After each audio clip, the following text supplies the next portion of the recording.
Oke, kita lanjutkan materi kita ya teman-teman tentang CSS dasar.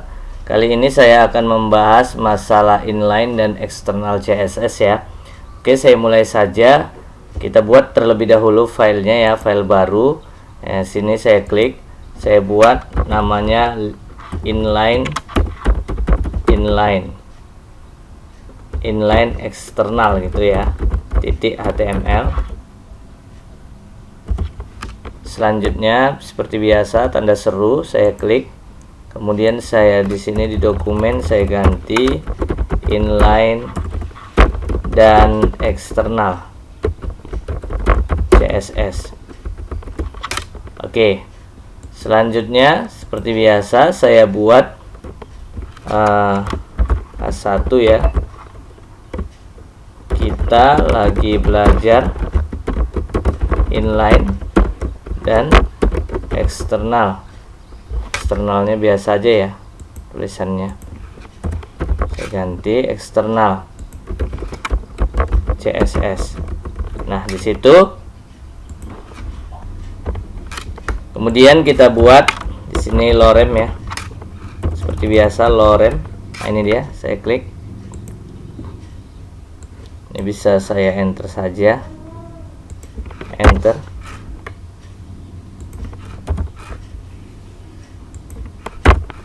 Oke, kita simpan, Ctrl S. Selanjutnya kita akan mempelajari inline. Sama dengan embed yang sudah kita pelajari, inline juga terletak di satu file. Artinya satu file bersama dengan file HTML-nya, tidak terpisah. Oke, cuman codingnya saja yang sedikit berbeda ya. Kalau kita pakai embed kemarin, kita bisa letakkan di bawah title di sini, antara head pembuka dan head penutup. Berbeda dengan inline, kita letakkan langsung kepada elemen yang mana mau kita atur.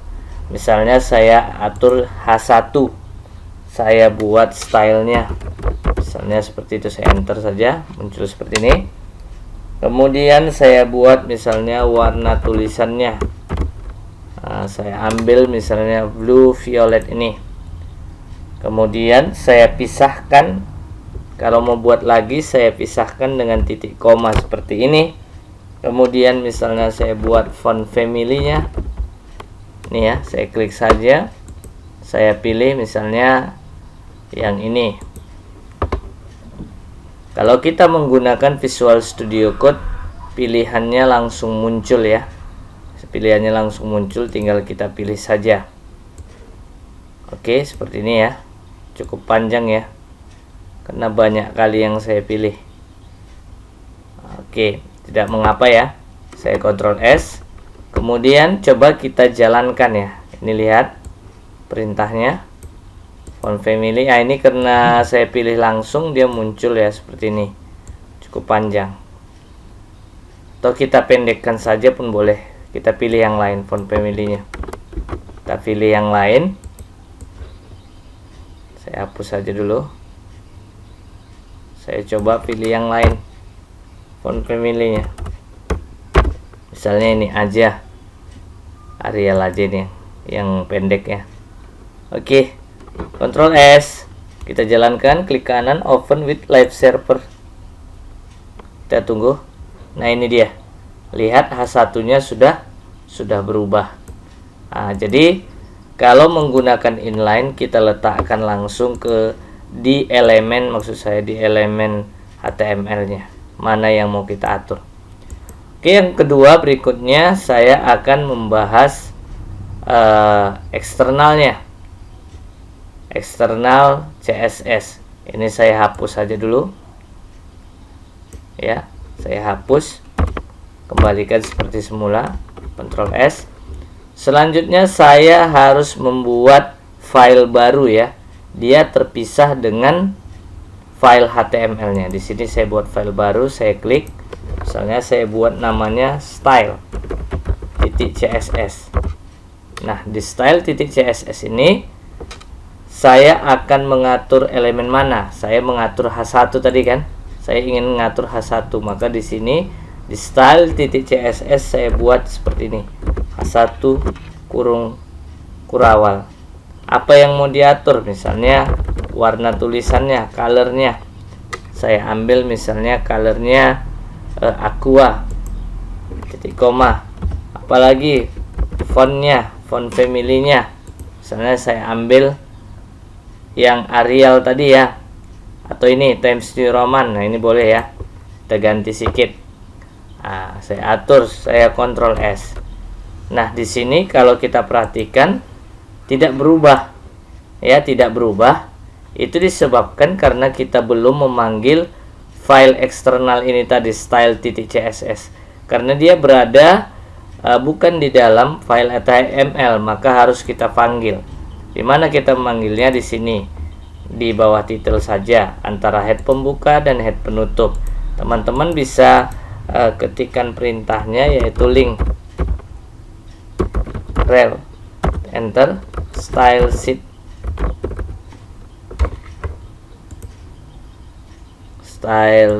ya.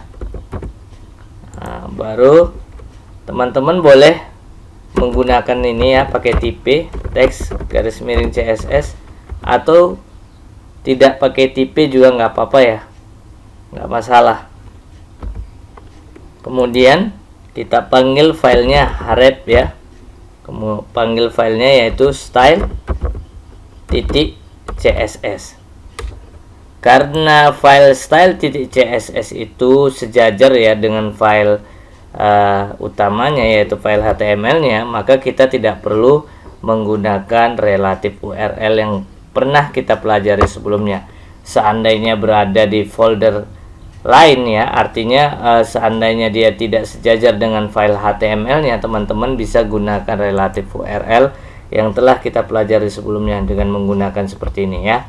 Tapi di sini, di kasus ini, file style.css itu sejajar dengan file HTML-nya. Jadi tidak perlu kita menggunakan relative URL.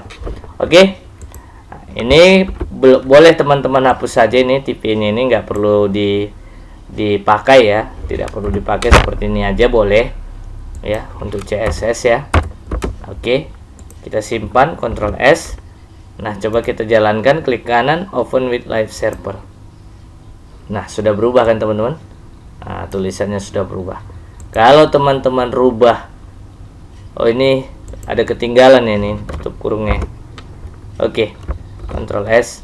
Kalau teman-teman rubah, misalnya stylenya di sini, colornya ganti misalnya red ya, red. Nah, di sini otomatis di file HTML-nya tidak ada yang perlu teman-teman ganti, karena dia otomatis, karena sudah kita panggil tadi file style.css-nya dengan menggunakan link href ini. Oke, kalau teman-teman lihat dia berubah, langsung berubah. Jadi elemen mana yang mau teman-teman atur, letaklah di style.css ini. Jadi saya lebih merekomendasikan teman-teman menggunakan eksternal ya, eksternal CSS, dengan memisahkan file CSS-nya dengan file utamanya, file HTML-nya. Oke, itu saja. Jadi saya rasa sudah cukup video saya. Semoga video ini bermanfaat. Assalamualaikum warahmatullahi wabarakatuh.